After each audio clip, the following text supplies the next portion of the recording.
Well, wouldn't you know it? North Korea, well, they did it again, conducting yet another missile test this week. This time, they tested a new type of anti-ship missile, at least they claim that. And this came just days after the aircraft carriers USS Carl Vinson and USS Ronald Reagan left the region, following those joint exercises with the South Korean military. Well, the North claimed those land-to-ship missiles were fired from the city of Wonsan, that they successfully, they say, hit some floating targets at sea. Those targets, yep, intended to represent our ships. So will Kim Jong Un ever stop, and what will take him to stop, if anything? Frank Lavin knows. He's the author of this terrific book, Homefront to Battlefront, an Ohio teenager in World War II, about his father. He's also the CEO for Export Now and former U.S. ambassador to Singapore under President George W. Bush, so he has a lot of experience in the region. And welcome back. Thanks, Eric. You live in Singapore, so welcome back here. Good to be back. I mean, what do we do? I mean, this is getting worse and worse. Well, the behavior's chronic. Chronic? Yeah. Yeah. And he enjoys being provocative. He enjoys being assertive, and it's a deliberate jab at the U.S. because, as you observed, that's where the U.S. warships were. So the warships were there in response to his previous tests. He's now pushing back and saying, that doesn't mean anything to me. I'm not stopping or slowing down. So it is what it is. Does it mean anything that they didn't fire the ship missile while our aircraft carriers were there? It sure does. Look, they've got to be careful.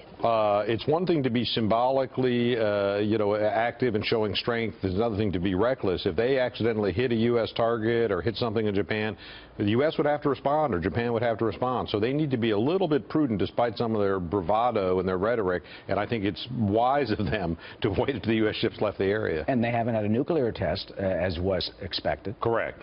Well, my suspicion is China has delivered some kind of message. Now, whether it's adequate or will have lasting power, yet to be seen. But the U.S. has made very strong remonstration to China.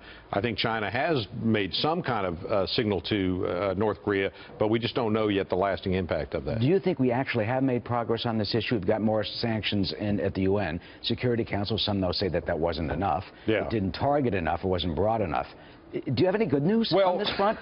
That we actually are making some progress? The trouble is we can only evaluate if there's good news after the fact. We only know sort of after the fact that say we've done enough. Look, the Trump administration has taken up the rhetoric, which I think is important. It has been effective in the UN, which is important. It has sent the right messages to China.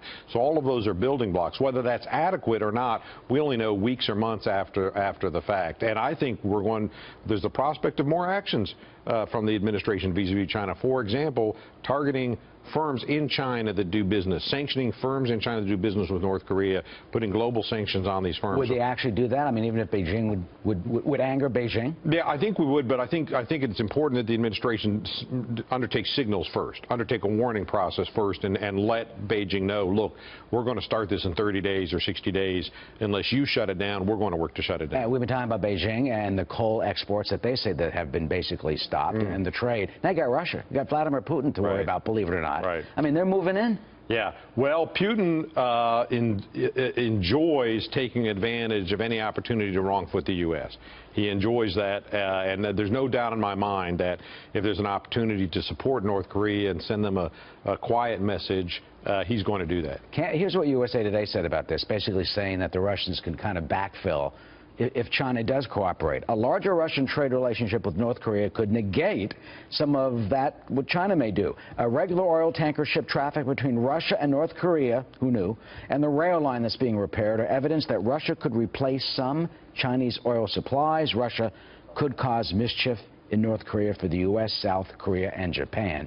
Could cause. If they're moving in now, Putin already is. Oh, yeah. I think there's no doubt that they're going to... Look, it would mitigate at least some of what the U.S. is doing, some of the Chinese moves.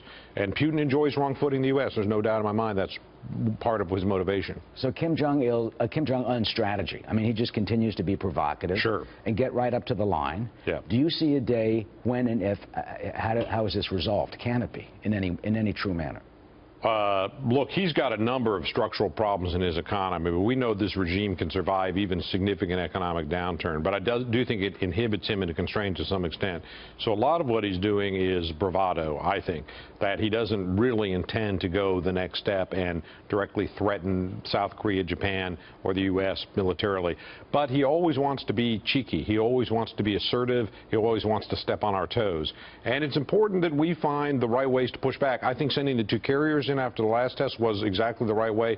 I think you have to sort of match shove for shove, so to speak, and not let him think that he is setting the pace or setting the course. So finally, you're saying the Trump administration is basically handling this correctly? I think so far so good. You have to show strength, you have to show resolve, you have to work with your allies, you have to send the right message to China. I think so far so good. All right, Frank Lavin, former ambassador to Singapore from our great nation, who lives in that region. Thank you for coming to the studio. Thank you. Good to see you.